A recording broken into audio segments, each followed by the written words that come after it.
প্রত্যেকেই পিতামাতার জন্য জরুরি যে ফজরে যখন আজান হবে তখন আজান শুনে তাড়াতাড়ি উঠে যাবে, নিজে সুন্দরভাবে ওযু করবে, 2 রাকাত নামাজ আদায় করবে, তারপরে নিজের সন্তান ও সন্ততিকে উঠাবে। হে আমার ছেলে, হে আমার মেয়ে, তুমি উঠে যাও, ঘুম থেকে উঠে যাও, ঘুমের বিছানাটা ছেড়ে দাও, ফজরের আজান হয়ে গেছে, সালাতের সময় কাছে এসেছে, তোমরা উঠে যাও, সুন্দরভাবে ওযু করো, সালাত আদায় করো এবং কোরআন হাদিসের শিক্ষা তোমরা কোরআন তেলাওয়াত করো। এই কাম প্রত্যেকেই পিতামাতার জন্য জরুরি। কিন্তু যদি পিতামাতা নিজেই সালাত আদায় না করে, নিজেই সিয়াম পালন না করে, নিজেই ফজরের সময় যদি তাড়াতাড়ি না উঠে, তাহলে সেই নিজের সন্তান ও সন্ততিকে কিভাবে উঠাবে? ছেলে মেয়ের বয়স যখন কম থাকে, ছোট্টবেলায় থাকে, আমি যখনই এই বিষয়ে বক্তব্য দিই তখন আমি একটা উদাহরণ দিয়ে থাকি যে ছোট্ট বয়সের ছেলে মেয়ে শিশু যখন ছোট থাকে তখন তারা নরম মাটির মতো, নরম মাটিকে নিয়ে আপনি যাই চাইবেন তাদের থেকে তাই তৈরি করতে পারবেন। নরম মাটিকে হাতে নিয়ে আপনি যদি হাঁড়ি বানাতে চান সুন্দরভাবে হাঁড়ি বানাতে পারবেন, তাদের থেকে যদি আপনি চুলা বানাতে চান তাহলে সুন্দরভাবে বানাতে পারবেন, তাদের থেকে যদি আপনি কড়াই বানাতে চান তাহলে আপনি সুন্দরভাবে বানাতে পারবেন। আমরা ছোট্টবেলায় নরম মাটি নিয়ে খেলা করতাম, নরম মাটি নিয়ে আমরা যখন খেলা করতাম তাই থেকে অনেক কিছু বানাতাম, হাঁড়ি বানাতাম, কড়াই বানাতাম, চুলা বানাতাম এবং চামচ ইত্যাদি জিনিস আমরা বানাতাম। সেরকমভাবে আপনি এখন যদি চেষ্টা করেন কি আপনি এখন বড় হয়ে গেছেন, তো আমি যখন ছোট্ট ছিলাম তখন নরম মাটি থেকে তৈরি করছিলাম, এখন আমি বড় হয়েছি, এখন আমার ভিতরে ক্ষমতা এসেছে, আমার ভিতরে এখন শক্তি এসেছে, পাওয়ার এসেছে, আমি এখন শক্ত মাটি দিয়ে, আমি এখন ঢেল মাটি দিয়ে তৈরি করব, এটা কখনোই সম্ভব নয়। আপনি যদি বিশ্বাস না করেন, আপনি একদিন শক্ত মাটি নেবেন আর বানাবার চেষ্টা করবেন। আপনি ছোট্টবেলায় যে পদ্ধতিতে আপনি জিনিসগুলো তৈরি করেছিলেন নরম মাটি দিয়ে, সেই পদ্ধতিতে আপনি বড়োবেলায়, এখন আপনি বড় হয়েছেন, নরম মাটিকে ছেড়ে শক্ত মাটি দিয়ে তৈরি করবার চেষ্টা করবেন, কখনোই পারবেন না। সেরকমইভাবে সন্তান ও সন্ততির যদি এই ছোট বয়সে ভালোভাবে তারবিয়ত করে দেওয়া হয়, তাকে ভালোভাবে কোরআন হাদিসের শিক্ষা দেওয়া হয়, তাকে ভালোভাবে শেখানো যায় যে মানুষের সাথে কীভাবে চলাচল করতে হবে, মানুষের সাথে কিভাবে ব্যবহার করতে হবে, তাহলে সেই বড় হয়ে যখন সে বড় হবে তার ভালো ফলাফল দেখতে পাওয়া যাবে। সে যদি মৃত্যুবরণ করে তারপরেও তার ভালো ফলাফল দেখতে পাওয়া যাবে। এবং তাই এই কাজটা যদি না করা যায়, তাকে যদি শেখানো না হয় ছোটোবেলায়, তাহলে সে যখন বড় হয়ে উঠবে তখন তার খারাপ ব্যবহার মানুষের ভিতরে ছড়িয়ে যাবে। সে যখন মৃত্যুবরণ করবে তার ভালো নাম থাকবে না, তার সুনামটা বেঁচে থাকবে না, তার সমালোচনার শুধু বেঁচে থাকবে। সম্মানীয় উপস্থিতি,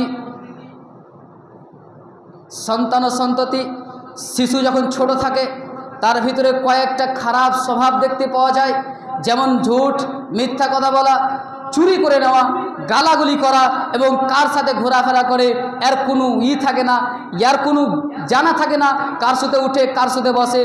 এক এক করে আমি এর ব্যাপারে একটু একটু করে আপনাদের সংক্ষিপ্ত বলছি যে ছোট্টবেলায় শিশুদের মধ্যে সবচেয়ে যেটি বেশি জিনিস পাওয়া যায়, সব থেকে যেটা খারাপ ব্যবহার পাওয়া যায়, স্বভাব পাওয়া যায়, সেটা হচ্ছে মিথ্যা কথা বলা।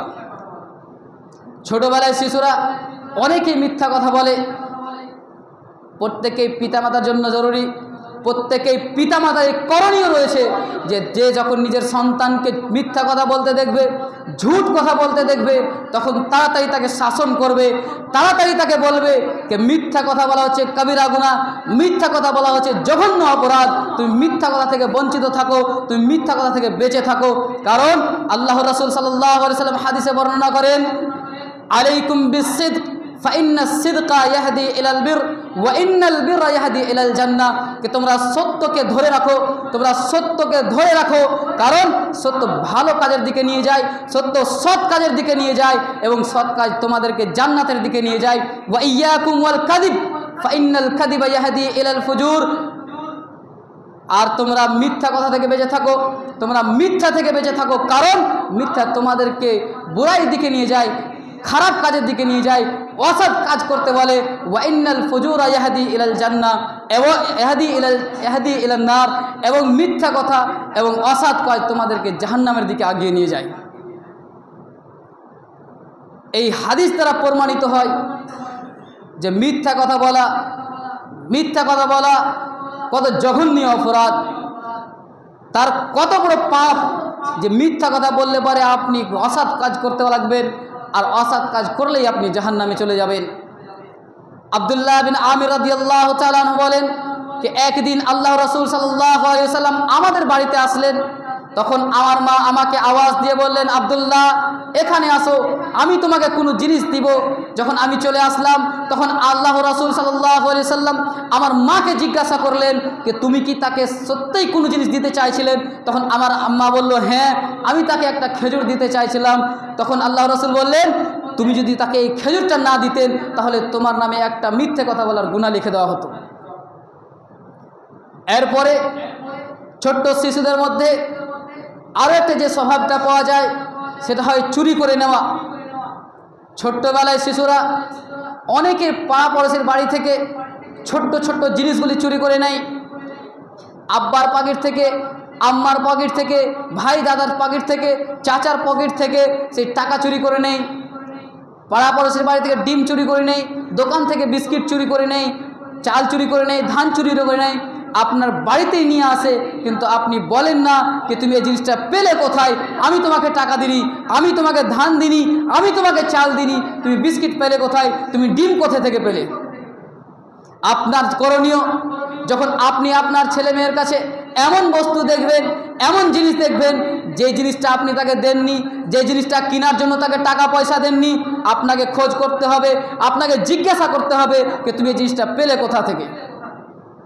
হাফিজ সালাউদ্দিন ইউসুফ পাকিস্তানের একজন ভালো আলিম, যোগ্য আলিম, মুফাসসিরে কুরআন। তিনি নিজের বই হুকুকুল আওলাদের মধ্যে একটা ঘটনা লিখছেন যে একটি ইসলামিক আদালতে একটা মানুষকে চুরি করার গুনাতে তার হাত কাটার আদেশ করলেন। যখন তার হাত কাটার সময় আসলো, সেই চিৎকার করে বলল যে শুনুন, খবরদার, আমার হাত কাটার আগে আমার মায়ের জিভাটাকে কেটে নাও, আমার হাত কাটার পূর্বে আমার মায়ের জবানটাকে কেটে নাও। সমস্ত মানুষ এই কথা শুনে হায়রান হয়ে গেলেন, পরেশান হয়ে গেলেন, ব্যাকুল হয়ে গেলেন যে তুমি কি বলছো? চুরি তুমি করেছো, হাত তোমার কাটা যাবে, তোমার মার জিভা কেন কাটবো? তখন সে বললে, শুনে নাও, আমি যখন ছোট্ট ছিলাম আমার পড়োশির বাড়ি থেকে আমি একটা ডিম চুরি করে নিয়ে এসেছিলাম, কিন্তু আমার মা সেই ডিমটাকে দেখে অত্যন্ত খুশি হয়েছিলেন। আমার মা অত্যন্ত খুশি হয়েছিলেন, আমাকে এই কথা বলেনি যে তুমি এই ডিম পেলে কোথায় থেকে, এই ডিম তুমি আনলে কোথায় থেকে। আমাকে মারেনি, আমাকে ডাঁটেনি, তার জন্য আমি আজকে এত বড় চোর হয়েছি। আমার মা যদি সেদিন আমাকে মেরে থাকতো, আমাকে যদি সেদিন ডেটে থাকতো, আমাকে যদি এই কথাটি বলে থাকতো তুমি এই ডিম পেলে কোথায় থেকে, তাহলে আজকে আমি এত বড় চোর হতাম না, আর আজকে আমার হাত কাটানো যেত না। এই ঘটনাটা একদম সত্য ঘটনা। এই ঘটনা থেকে বুঝতে পারা যায় যে মানুষ ছোট থেকে বড় হয়, ছোট থেকে বড় হয়, বড় থেকে ছোট হয়। কোনো চোর সে যদি ভালো পরিবেশটা পেয়ে নেয় তাহলে সে চোর থেকে ভালো হতে পারে, কিন্তু সেই যদি ছোট্টবেলা থেকে চুরি করে নেয় আর সে যদি ভালোভাবে ভালো পরিবেশটা না পায় তাহলে সে কখনো ভালো হবে না। আরও একটা স্বভাব যে শিশু সন্তানের মধ্যে পাওয়া যায় সেটা হচ্ছে গালাগালি করা। তারা গালাগালি করে, এক অপরকে গালাগালি করে, খেলাধুলার সময় গালাগালি করে, পড়ালেখার সময় গালাগালি করে, বড়োদেরকে গালাগালি করে, নিজের মা বাবাকে গালাগালি করে, ভাই বোনকে গালাগালি করে। আপনি জেনে রাখুন, গালাগালি করাও একটা জঘন্য অপরাধ। আপনি যখন দেখবেন আপনার ছেলে মেয়ে গালাগালি করছে, আপনি যখন দেখবেন আপনার ছেলে মেয়ে কাউকে গালি দিচ্ছে, আপনাকে নিষেধ করতে হবে, আপনাকে বলতে হবে যে গালাগালি করা হচ্ছে খারাপ কাজ। কারণ আল্লাহ রাসূল সাল্লাল্লাহু আলাইহি ওয়াসাল্লাম হাদিসের মধ্যে বলেন, সিবাবুল মুসলিমি ফুসুকুন, কোন মুসলমান ব্যক্তিকে গালাগালি করা, কোন মুসলমান ব্যক্তিকে অসৎ কথা বলা, এটা হচ্ছে ফিস্ক ফুজুর, এটা হচ্ছে অসৎ কাজ, এটা হচ্ছে গুনাহের কাজ। ওয়া কিতালুহু কুফরুন, এবং কোন মুসলমানের সাথে ঝগড়া করা, কোন মুসলমানের সাথে লড়াই করা, এটা হচ্ছে কুফরের কাজ। আরও একটা স্বভাব পাওয়া যায় যে সে কার সাথে ঘোরাফেরা করে, কার সাথে খেলাধুলা করে, কার সাথে পড়ালেখা করে, কার সাথে চলাফেরা করে, এর খবর পিতামাতা রাখে না। পিতামাতার করণীয় যে সেই নিজের সন্তানের, নিজের সন্ততিও, সেই ছোট হোক বা বড়, তার খেয়াল রাখতে হবে, দেখে রাখতে হবে, লক্ষ্য রাখতে হবে যে সে কার সাথে উঠা বসা করে, কার সাথে চলাফেরা করে, পড়তে যে স্কুলে যে কার সাথে বসে, কার সাথে খেলাধুলা করে, লক্ষ্য রাখতে হবে। কারণ আল্লাহ রাসূল সাল্লাল্লাহু আলাইহি ওয়াসাল্লাম হাদিসের মধ্যে বলেন, মাসালুল জালিসিস সালিহ ওয়াল জালিসিস সুই কামাসালি সাহিবিল মিসকি ওয়া কিরিল হাদ্দাদ।